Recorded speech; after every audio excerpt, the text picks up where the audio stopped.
everyone, and welcome back to another episode of the Glow Up Guide. And if you're new here, welcome to the Glow Up Guide podcast. My name is Sadia, and I'm your host. In today's episode, we're going to be talking about some tips to do a sort of mid-year reset. I mean, this is kind of like the last third of the year, so it's kind of like the last third of the year reset because I actually wrote this a really long time ago. So it was a mid-year reset then, but now it's kind of an end of the year reset. But oh well, it doesn't really matter. Doing a mid-year goals check-in and some tips on how to actually get started on your New Year's resolution, even though 2/3 of 2024 is already gone. Kind of crazy how fast this year has gone by. It's already like Labor Day weekend. Kind of feels like the new year was literally yesterday. I'm pretty sure I'm not the only person that feels this way. Um, anyway, so before moving on, let's do our podcast and life updates. So podcast updates. Some really exciting news. Instagram is back up. I was pretty sure I had until September 11th to like put my Instagram account for review and get that reviewed.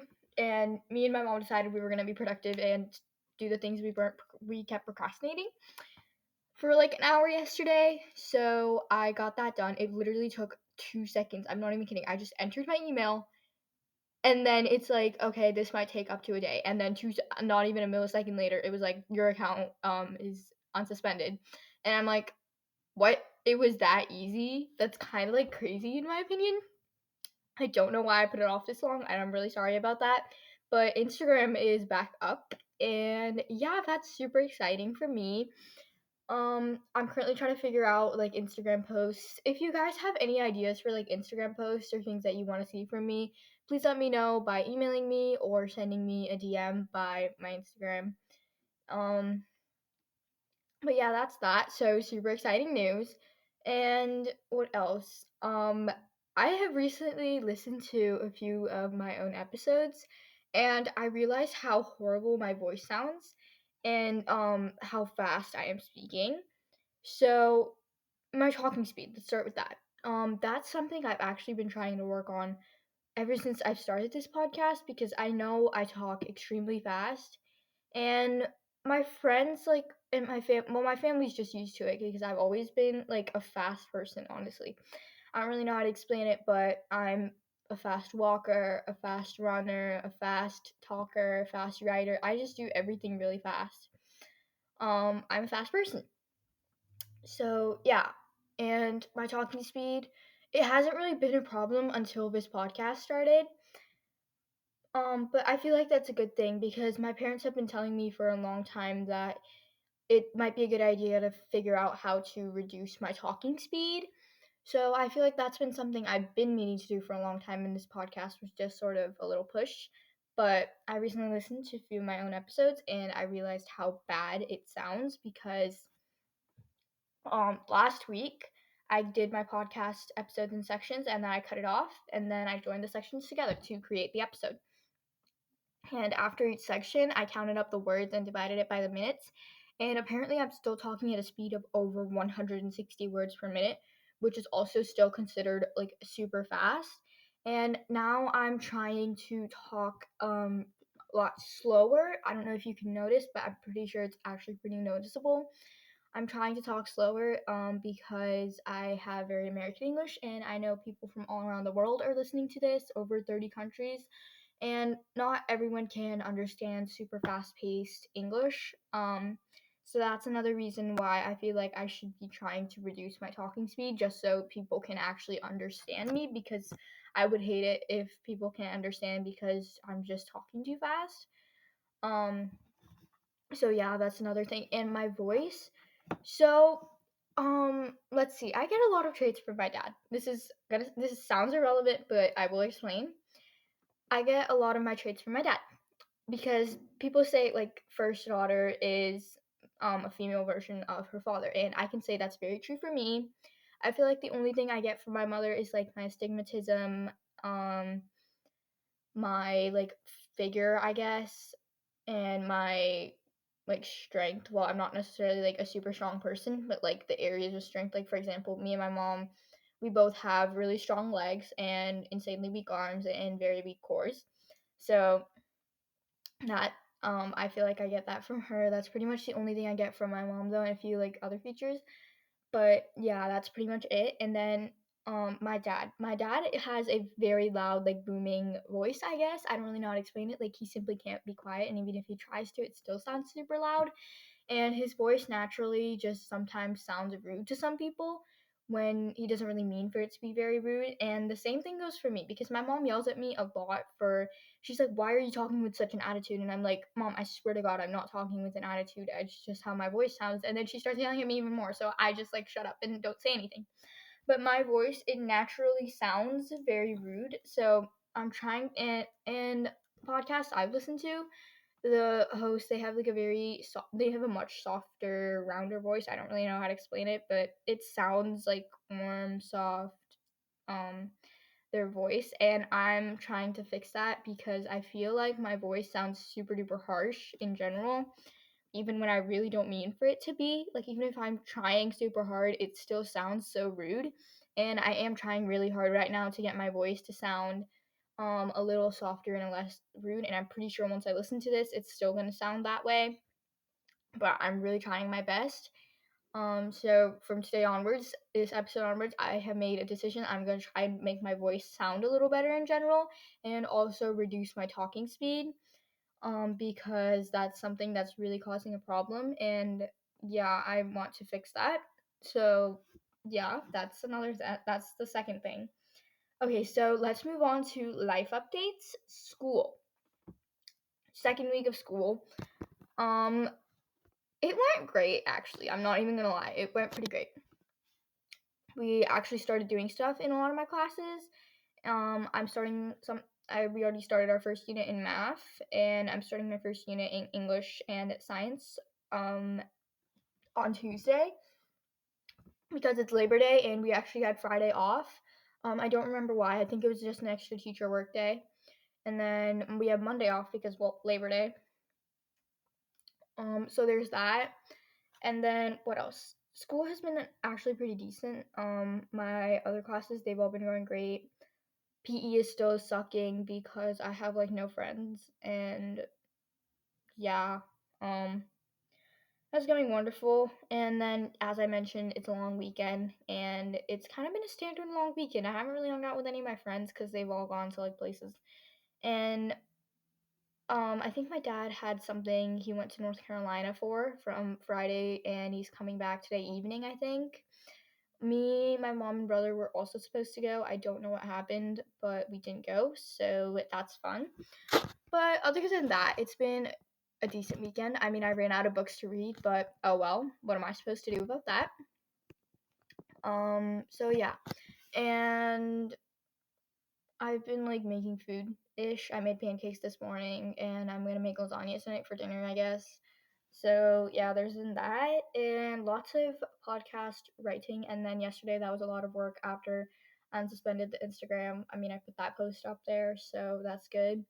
And I decided that I make a lot of my posts on Canva because I'm not exactly comfortable showing my face to complete strangers. I don't mean that in a bad way, but I decided that I'm gonna try and do some more like photo based posts instead of just like Canva, you know. So like taking photos of stuff, maybe not showing my face that much because I look horrible in a camera. So yeah, and I'm just trying to figure out how to create better Instagram posts. And if any of you guys have any advice on that, please email me. I really need help with that. And I would love to know what kinds of content you guys would like to see because once again, that's what this podcast is about. What like this audience, I guess. I don't really know how to explain it, but yeah, it's that. And then what else? Let's see.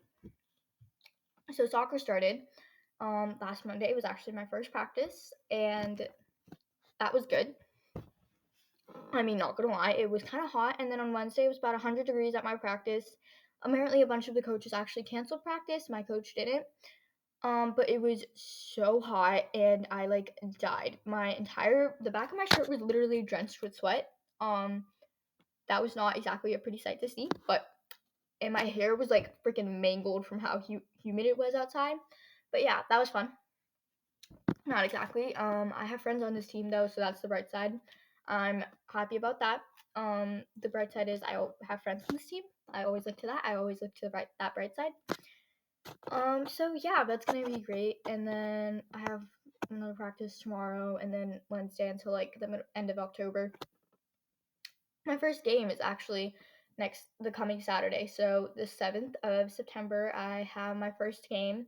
We didn't have a game yesterday because it's the first week, and also it's really hot. Well, it's not. It wasn't really hot yesterday. But I think oh yeah, it was like a really bad thunderstorm. So I don't think they would have been able to put any games if they wanted to. So that's kind of pointless. But yeah, there's that.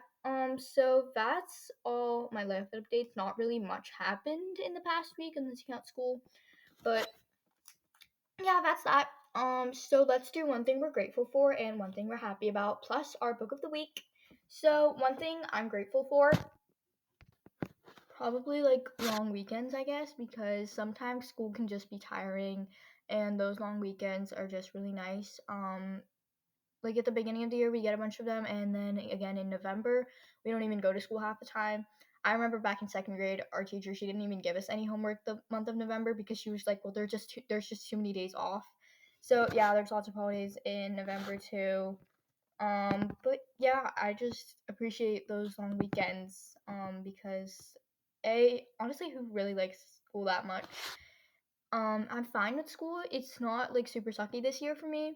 I can confidently say last year was way better, but oh well, I'm gonna make the most of it because I put my mind to do that. We're not gonna manifest any negative energy. So yeah. But yeah, I'm just grateful for long weekends. And then one thing I'm happy about is probably the fact that soccer started. I love soccer. I love playing soccer, and yeah, soccer is just like a passion of mine, I guess, even though I'm not exactly the best at it, but practice makes perfect. I'm really, really trying my very best. And I mean, just give it all you've got. That's really what counts, right? So I'm happy about soccer. And then our book of the week is Happy Place by Emily Henry. So I read People We Meet on Vacation by Emily Henry as well, and Beach Read by Emily Henry. All those are very good books. I will definitely be recommending those in my Beach Reads episode for next summer. Can't believe I'm already thinking about next summer when this summer just ended, but yeah. So this book is about two main characters, Harriet and Win. They have been the perfect couple since they met in college. They go together like salt and pepper, honey and tea, lobster and rolls, except now they're not. They broke up 5 months ago and they still haven't told their absolute best friends.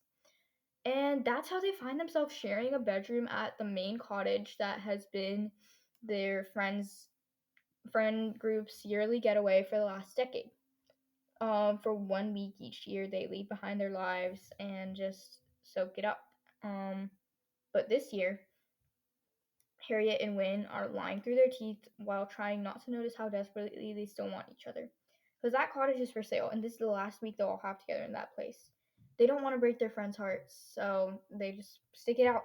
Um, Harriet will be the driven surgical resident who never starts a fight, and Win will be the laid back charmer who never lets the cracks show.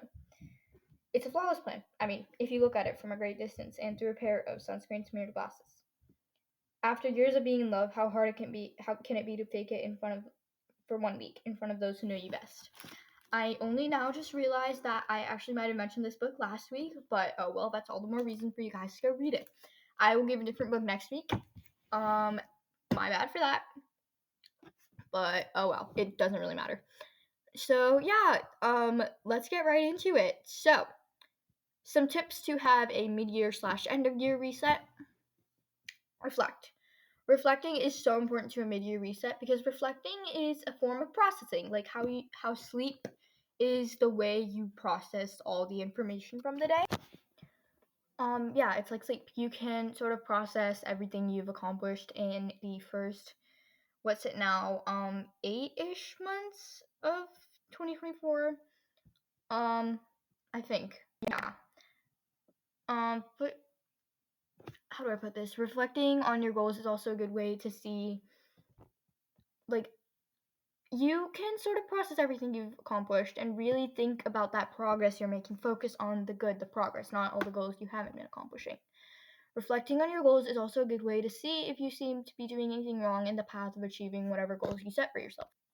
There are a lot of negative vibes that might not even be noticeable to you. So if you keep on going without reflecting, that unconscious negativity might just take over. So I want you to take a quick break, grab your favorite drink or five, sit down with your journal, and maybe play some calming music in the background or just go outside. Take some time to take a really deep reflection and think about the progress you made on those goals you set. See if you're doing anything wrong, and if you did, write down some goals for yourself at the beginning of the year back in January and haven't thought about them since then. Think about an actionable plan to achieve those goals now, because it's never too late to start on your New Year's resolutions. Heck, you could even start on your goals from January all the way in December. It's really never too late to start. Goal setting is not and should not be limited to the beginning of the year. Take that time and be honest with yourself before you move on to dealing with the second half of the year. So, in this reflection, a major thing I want you to focus on is your accomplishments, those accomplishments that you have. Most people, they only focus on the fact that they haven't gotten anywhere with their goals, but focusing on the negative is only going to bring more negativity in your life.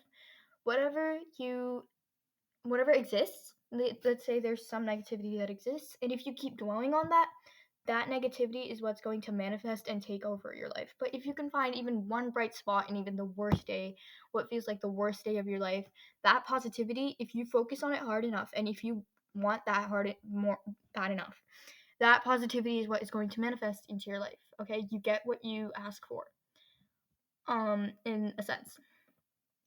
So yeah, but focusing on the negative, that's not really going to help you in any way. So also take that time to think about everything you have accomplished that year and be happy about that. Give yourself a pat on the back, appreciate it.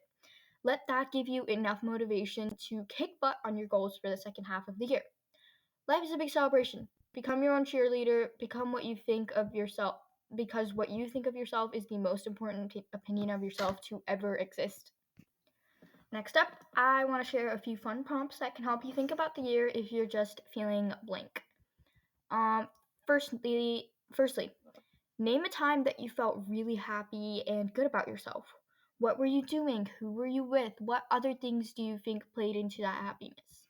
Next, how do you tackle bad days or periods of bad days, and why do those strategies work for you? This one can really get a new perspective and be kind of a toolbox for those bad days, like a bad day toolkit. Another one that's really great for helping you build confidence: list 5 or so things you love about yourself. Confidence is so important to everything, including achieving your goals, because without confidence, you don't have any faith in yourself or like confidence in yourself to kick butt in your goals. You just feel blah. And you feel like trying anything to achieve those goals is going to fail because you're letting insecurities hold you back, I guess. Some ways that I would start my mid-year reflection: writing things out can get them out of your brain and your system and help you process new information, like getting the past year out of your system, putting that onto paper. That can help you really like let go of that if it was really bad, and like ingrain that into you if it was a good time for you. And that both ways, it helps you focus on what is to come, the time is to come, and the plans that you are going to make for achieving your goals. Number 2, assess your environment. If the space you're in is negative and constricting, then that's what's going to manifest out of your life. But if you're in an environment full of positivity and support, then that is what will manifest in your life, and that is what you want to manifest out of your life. Social media actually plays a crucial role in this. Let's see here. Social media is a big part of our society based on technology. And half the time, social media is toxic AF. So don't feel bad about unfollowing people or friends that post stuff that makes you feel bad. Fill up your homepage with positivity, however that comes for you. For me, I love seeing book recommendations, recipes, outfits, the like on my feed, because that sparks positivity in me. Even if that means filling up your FYP with cat videos, go ahead and filter your social media. Don't bring negativity in your life, even online, especially online, actually. If someone doesn't make you feel good about yourself, unfollow them. Avoid that bad energy, because even a small pocket of negative energy, if you focus on it for too long, that's what's going to manifest and take over your life. So that's for online spaces. Now, your actual living space. I basically live in my room according to my mom, but I do clean it once a week or even more sometimes, like during the summer break because I'm in my room a ton more. I do clean it a lot more often. And yeah, so it stays pretty clean. I'm not really a pack rat or a sentimental person either, unlike my mom and brother, so I don't have many things in general in my room either. Get rid of any objects that spark negativity in you or to have a space full of positive energy. Marie Kondo's advice, only keep the items that spark joy. She actually has two Netflix shows. I definitely recommend you watch those. It's actually really, really soothing and kind of inspirational too. Anyway, so, let's see here. Yeah, just do that. You want to you want to cultivate a space that sparks joy for you. Marie Kondo's words, I think. My best tip for decluttering for positivity is to get rid of whatever sparks absolutely any negativity at all in you. Because your living space is supposed to be a joyful space, one that you can feel happy and excited about every single time you see it. So get rid of any negative things. That can be a really huge step in the direction of positivity. Just tackle one space or one group at a time. Clean space equals a clean mind. Number 3, spending time outside. Spending time outside is actually a highly underrated activity. Try to spend a bunch of time outside when the weather is comfortable. There have been literally 3 different heat waves this summer, and it's always above 90 degrees Fahrenheit outside and full sun plus high humidity, which is like the worst weather ever to go outside in. It kind of sucks. Actually, no, wait, it really sucks. But whenever the weather is comfortable in your area, try to get outside a bit more. Maybe walk or bike somewhere instead of driving, or read outside instead of inside. Small switches can really help you. Nature exists to be healing, and there's a lot of green outside. Green is actually scientifically proven to be a color that sparks calm and happiness.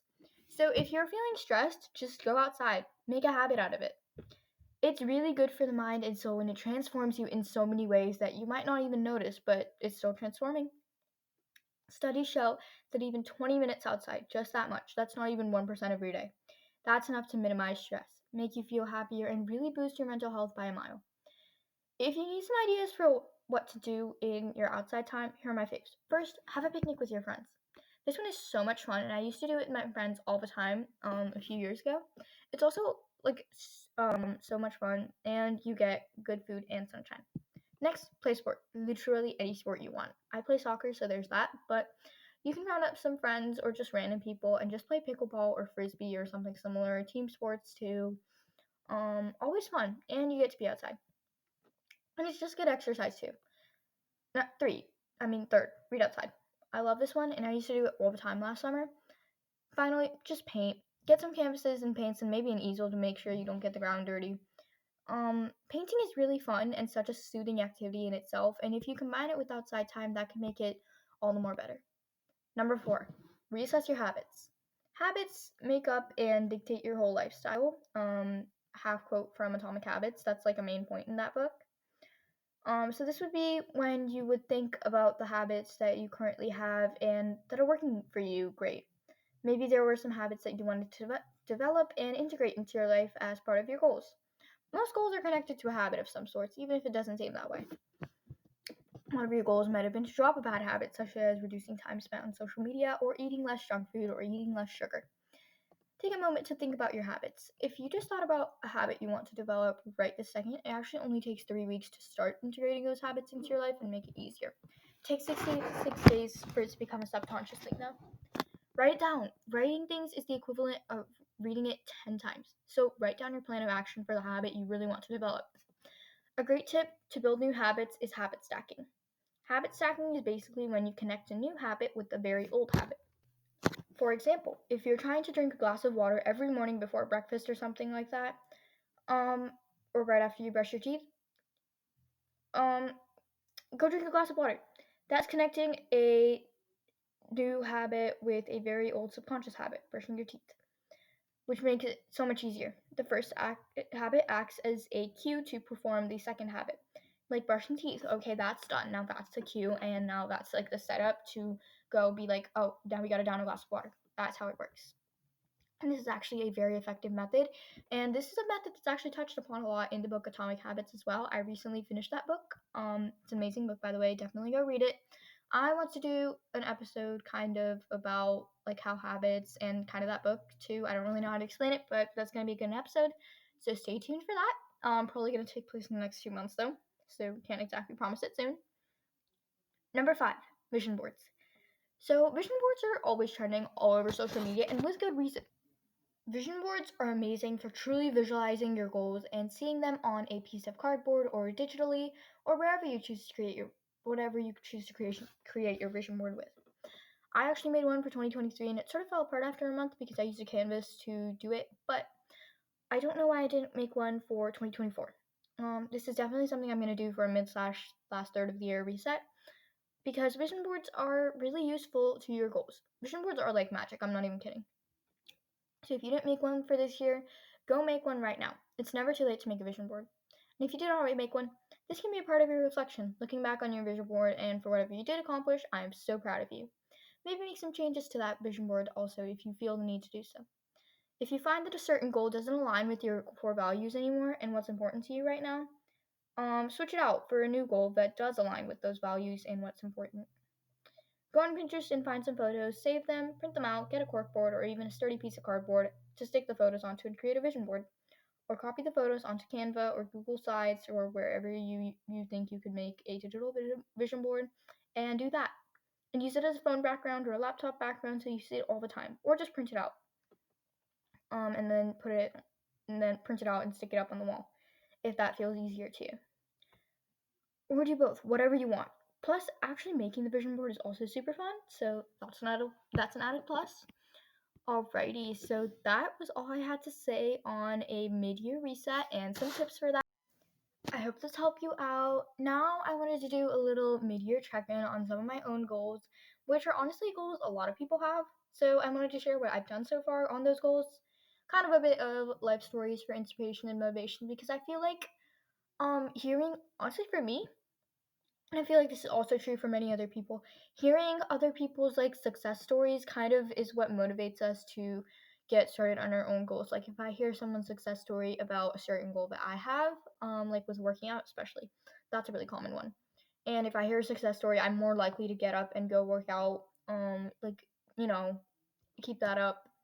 So yeah, I felt like I could do the same for you guys. Okay, so let's start with the goal checking. Honestly, I don't really set many goals this year. This year, I think I only had about 4 goals or something. First one being getting to a consistent workout schedule and working out for 45 minutes each day. Pretty damn good progress on this one. Probably because this is the one I had the most motivation for. For those of you who don't know, I have asthma. It's genetic, so there's not much I can do about it. And my messed up lower jaw only makes it worse because my lower jaw is um like it goes back. It's like I have an overbite and my lower jaw is a lot significantly smaller than my upper jaw. So my lower jaw actually sort of pushes back on my air tubes or whatever, and now I have a lot air tubes that are a lot smaller than the average person's, and that makes it a lot harder for me to breathe. Thankfully, it's not a general problem. Only when I need to get more air in, so that's a lot makes it a lot harder. Like when I'm running or something. I went to a doctor for it when I was 9 or so, the asthma. And they said the best way to deal with it would be medication and building stamina with high intensity exercise because that was where the asthma became such a heavy problem.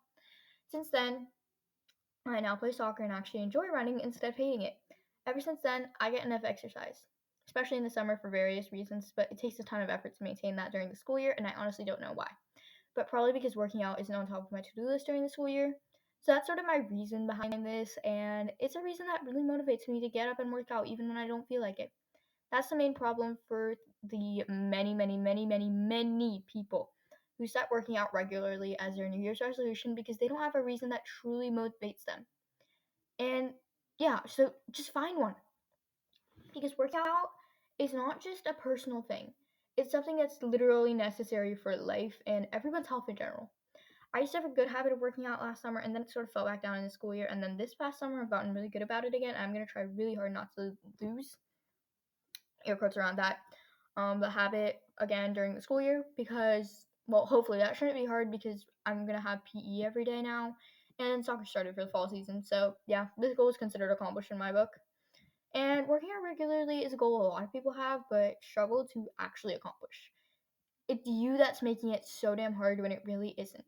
Just find workouts you genuinely like doing, do multiple short workouts a day instead of one super long one once a day, and have a better reason beneath it besides just losing weight or getting a certain figure or something like that, unless that's something that truly motivates you to go work out. My next goal I had for 2024 was to develop a habit of drinking 45 ounces of water a day. Now it has to be 46 because I did gain weight, but oh well. As you guys probably know already, drinking enough water is a huge struggle for me because I simply don't get thirsty. But I know I don't have a disorder or something like that. I simply can't drink enough water because I don't get thirsty. And if I try super duper hard, I can probably drink about 30 ounces of water a day, which isn't good at all. Most people say 8 glasses of water a day or 64 ounces is standard, but it varies greatly based on age, activity level, and climate. Most people listening to this podcast based on their ages need about 79 glasses of water each day based on this advice.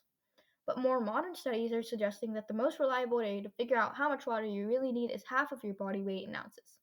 I now weigh 92 pounds, so that means I would need about 46 ounces of water a day. But it's a huge struggle for me to get to even half of that most days. I read somewhere that if you try really, really hard and make a habit of drinking more water every day, then that's how much water your body will get used to needing, which makes it easier to drink more water because you're going to get thirsty more. It's still hard though to get to that point. So this is a goal I've gotten just about nowhere with. A concerning number of people also actually drink concerningly low amounts of water every day, even worse than me. And I won't realize how little water I'm drinking until I get a headache from it or something like that. But a lack of water is because of a bunch of different problems for me, so that's always fun. Number 3, my next goal was to wake up at 6:45 a.m. by the end of the year. If you guys don't know already, I used to wake up at 6 a.m. and then a long time ago, I woke up at 7 for 3 days straight because I slept through my alarm for those 3 days, and then I lost the habit of waking up at 6 in the morning. At first, it was really easy because in 5th grade, I had to leave at 7:30, so I woke up at 6:30. Then I started to take the bus, which came at 7:15, so I just decided to wake up at 6 in the morning because I heard waking up early was good for your health. That was an amazing time. It was always so quiet when I woke up, which was actually really nice because as much as I love my family, they're crazy loud.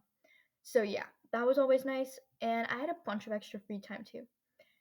And I continued that habit all the way through the middle of maybe 7th grade, which is when I had the 3-day fail thing. In middle school, I had even more free time in the morning to do whatever I wanted. That was also nice. But yeah, I'm just really trying to get back on that habit by starting to wake up at 6:45 by the end of this year. I've tried to just jump back into it, but if you're also trying to wake up early, don't just make a huge jump. I learned this the hard way. Honestly, get up and go to sleep 15 to 30 minutes earlier every few weeks to maintain your circadian rhythm, or every few days if you're trying to get back on track for school like I was a while ago. That's just what I did back when I first started to wake up early, and it made it super duper easy. Or just get up 5 minutes earlier each week if you need to start waking up earlier. But if it's that much of a struggle for you, yeah, like 5 minutes if it's just that much of a struggle for you. Getting enough exercise is also actually really important for waking up early. So yeah, get enough exercise. Exercise, at least for me, it plays a huge role in my sleep-wake cycles. And on the mornings where I did more exercise the day before, it's so much easier to get out of bed as opposed to mornings when I didn't exercise the day before.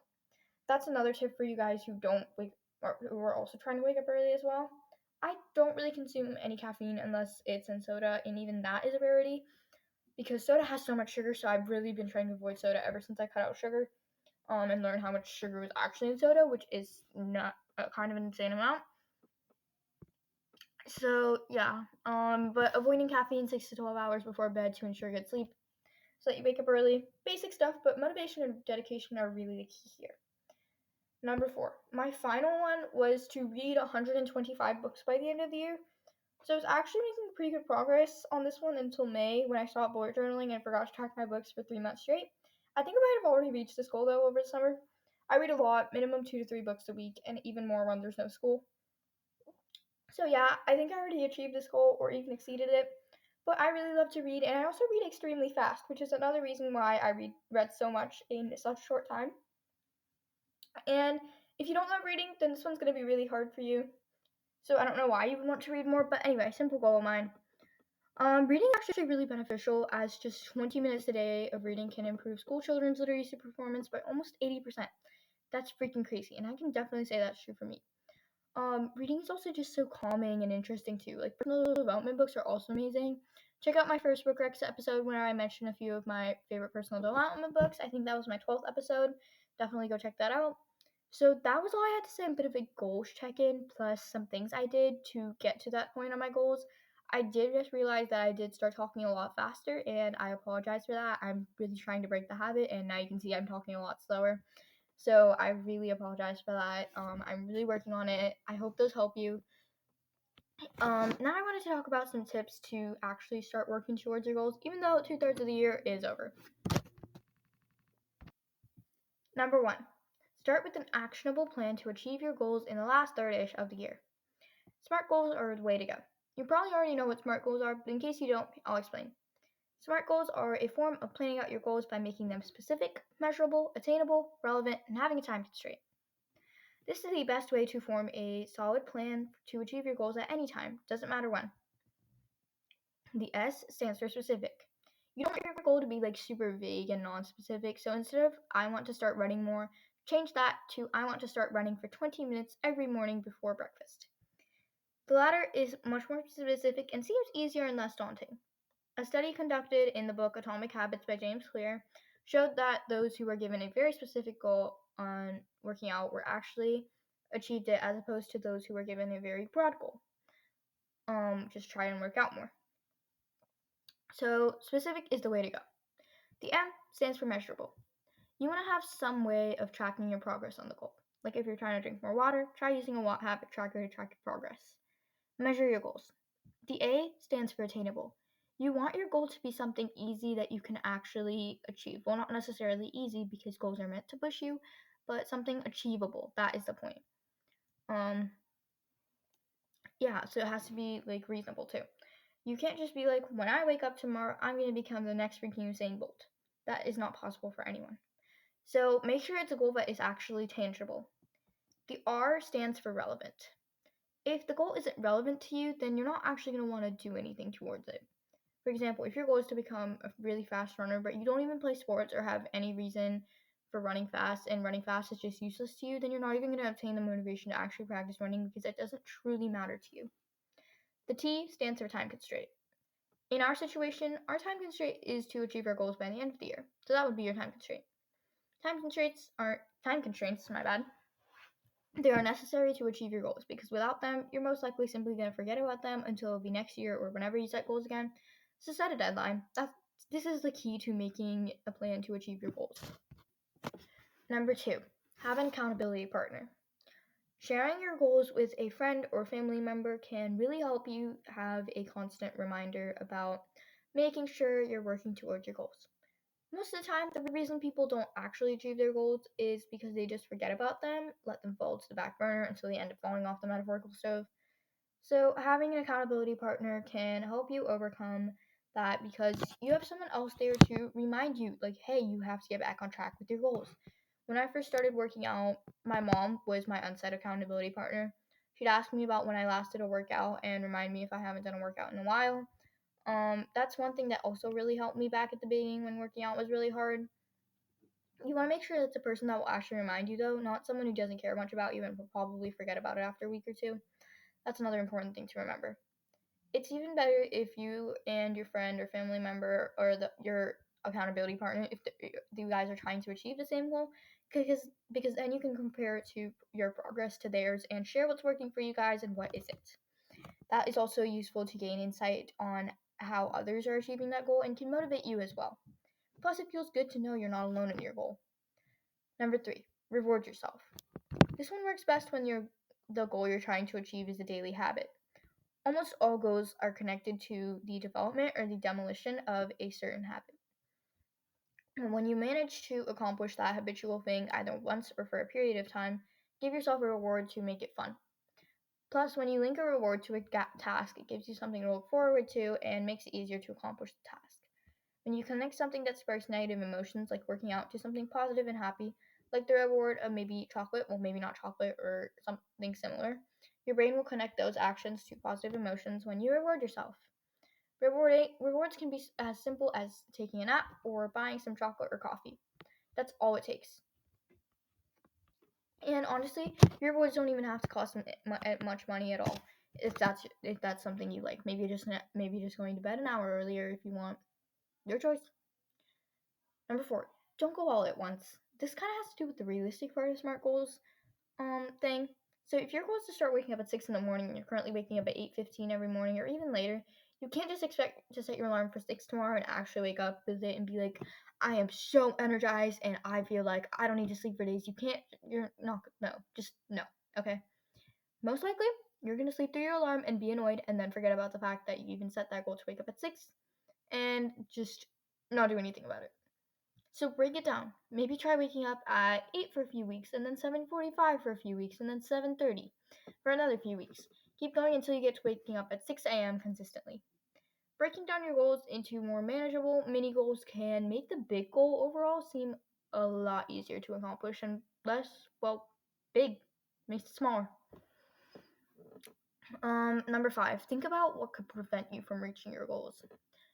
To any goal you want to accomplish, there are always going to be some obstacles or the other. Always. Obstacles are just part of the process. So think about those obstacles and make a plan for what you can do about them. Maybe if you're trying to go on a run every morning, some obstacles could be extreme weather at the wrong times, vacations or business trips, waking up late, not just simply not having any time to go on that run in the morning, etc. So, for example, here's what my plan might look like.